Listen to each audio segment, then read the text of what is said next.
What's up, YouTube? Welcome to Monday's edition of the Breakfast Club. Got that funk here. Thanks for joining me. Well, first of all, happy holidays to one and all. I finally find myself in the spirit of the season. Not a moment too soon. It is the 21st of December. So there's that. But yeah, I've been in good spirits. But I've been thinking about, earlier today I started watching the Democratic debate from Saturday night. And I haven't finished watching it yet. But it got me to thinking about the fact that we're very close now, like a month or so away, plus or minus, from the first primaries.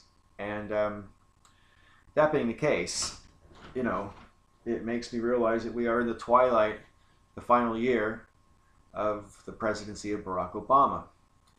Now, cards on the table, back in 2008, I was an enthusiastic supporter of Barack Obama. By 2012, I supported Barack Obama because he wasn't Mitt Romney. So that's where my head had been at about President Obama. But now that his presidency is winding itself down toward the end, and still a lot can happen in a year, granted. But I think we have seen enough of Obama's presidency now to form a few opinions about it as a presidency, as a body of work, as it were. And regardless of your opinions of the man himself, the things that happened because he was in office is what I want to talk about. And the things that didn't happen because he was in office, we can talk about that as well. But more to the point, putting that on the shelf for a second, the idea behind this video is to explore what you think out there in our audience about how history will remember the presidency of Barack Obama over the medium to long term. Not necessarily, in the immediate aftermath of his presidency. Because the fact that Barack Obama was the first ethnic minority president guarantees that he will be forever mentioned in textbooks, and any historical context about, major American presidencies will include Barack Obama. That's inevitable. And so I'm interested to sort of ponder how history will remember him in, say, 20 years' time. Because when I look back at presidents of my lifetime, John F. Kennedy was president when I was born, and despite certain things about Kennedy's presidency which people can fairly criticize, generally speaking, he seems to be pretty fondly remembered as a president. And yet, there have been facts divulged about John F. Kennedy since his presidency which put him in a less than favorable light, shall we say. Nevertheless, events don't always control historical record. What I mean by that is, just because the record is one thing doesn't necessarily mean history is going to remember you that way. Another relevant example would be my least favorite president of my lifetime, which would be Ronald Reagan.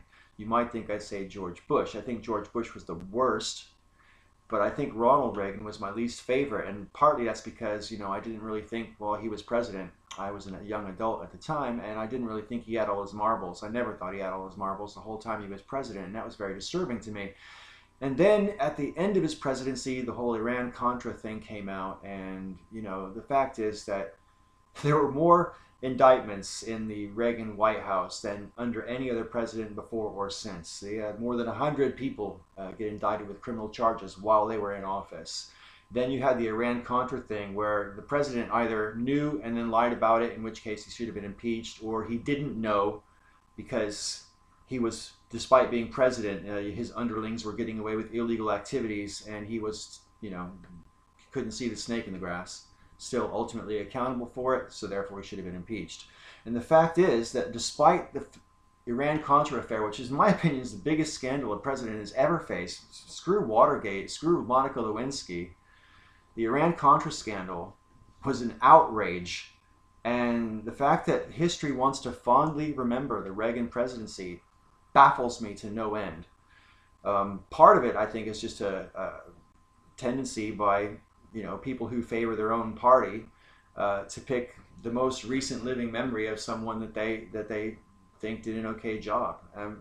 I remember the Reagan presidency very well, thanks very much. And the only good thing I personally thought Reagan did was talk to Gorbachev about removing or reducing our stockpile of nuclear weapons, which has always been one of my lifetime concerns. So that's the only credit I personally ever give Reagan. Everything else about his presidency was basically corrupt and, as far as I'm concerned, a failure.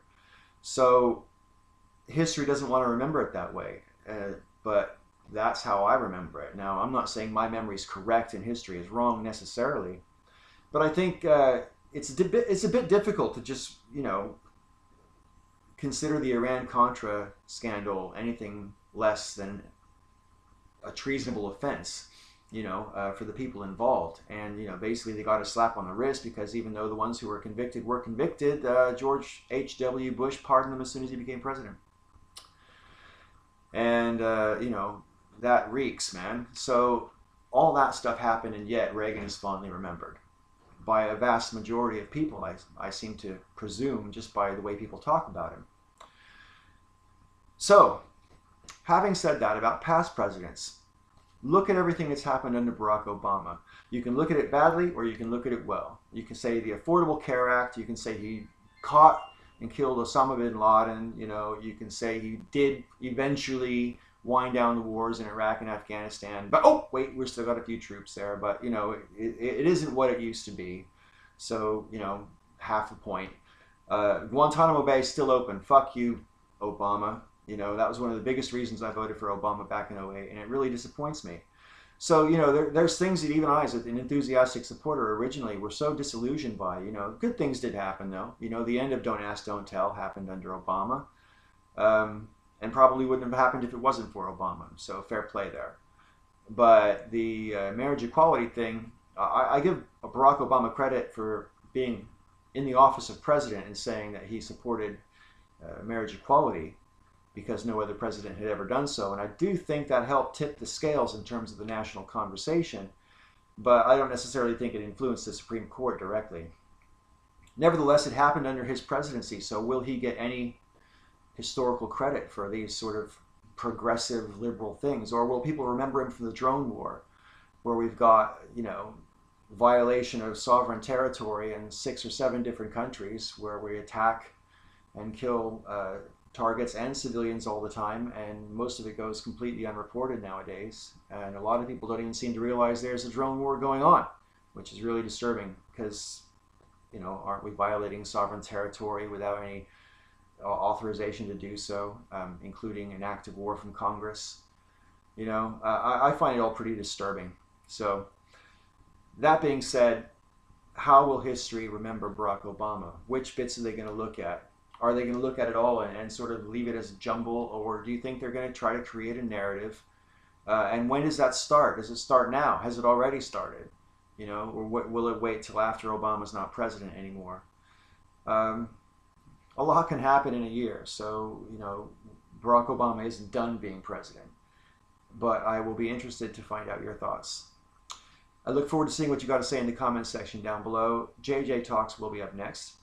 And thanks for joining me on The Breakfast Club. Until next time, may all your ups and downs be ups. Merry Christmas.